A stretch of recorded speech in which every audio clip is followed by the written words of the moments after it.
ka lang pero hindi ka mahal. Sakit, diba? Pero yun talaga yun. Kailangan ka lang pero hindi ka mahal. Kaya sa mga oras na hindi ka kailangan, nandoon naman siya sa iba niyang kaplingan kasi hindi ka niya kailangan ngayon eh. Pero yung taong mahal, kailangan mo, hindi. Nandiyan ka sa tabi niya kasi mahal mo. Yun yung difference nun. Pag kailangan ka lang, momentary lang. Kung kailan ka lang kailangan.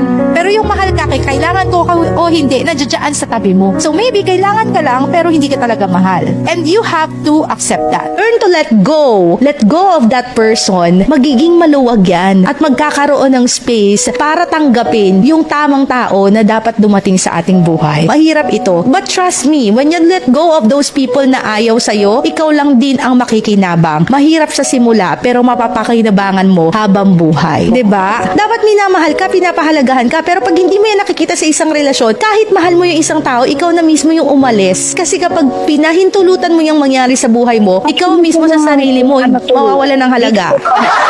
Isipin mo na lang na inalaw yan ng Diyos for a purpose. Di ba minsan masakit yung mga nangyaring desisyon ng ating buhay, pero pinayagan niya ng Diyos na mangyari sa buhay natin kasi may purpose siya. Hindi man natin makita at maintindihan ngayon, but we believe that all things work together for good. Hindi man makita ngayon, again, pero darating ang panahon, you will appreciate bakit may mga tao tayong pinakawalan at ba't may mga tao na gusto nating i-keep na iniwan tayo. Maiintindihan natin yan one day. Pero wag mo nang i-blame yung sarili mo kasi masakit na yung pinagtatabuyan ka na ng taong mahal mo, tapos masakit pa yung biniblame mo yung sarili mo. No, no, no, no, no. Past is past. Ano man yung pagkakamali natin in the past, that is already past. Kaya nga siya past. 'Di ba? Ang harapin natin ay kung ano yung ngayon. Alright? Face the challenges of today without thinking about what happened in the past because that will not help in solving your problems today. Importanteng lesson yung we do not blame ourselves too much. Kung meron man tayong mga nagawang pagkakamali in the past, tapos na yon. Kasi kung dadalhin pa natin yung guilt and shame up to this point, makakabigat yun sa atin. Wala naman tayong choice sa buhay kundi lumaban. Diba? What you need to do is, itatak mo sa puso at isip mo yung lesson yan at harapin mo yung challenge mo today. Kasi mahihirapan kang i-face at pagwagian yung challenge mo today kung yung lagi mo pa rin iniisip is yung pagkakamali mo ng kahapon. And I believe na katulad ng pagsinag ng araw everyday, kada lumulubog din ang araw para sa atin, darating din naman ang umaga at panibagong pag-asa. Kaya kung meron kayong pinagdadaanan ngayon, don't ever think na habang buhay hanggang sa hukay ay dala nyo yan. Kasi may pag-asa hanggang ang sun ay nasisilayan natin na nagsha-shine everyday. What I mean to say is, huwag kayong mawawala ng pag-asa. Don't lose hope. Always believe that there is a brighter and better future and present for you and for everyone.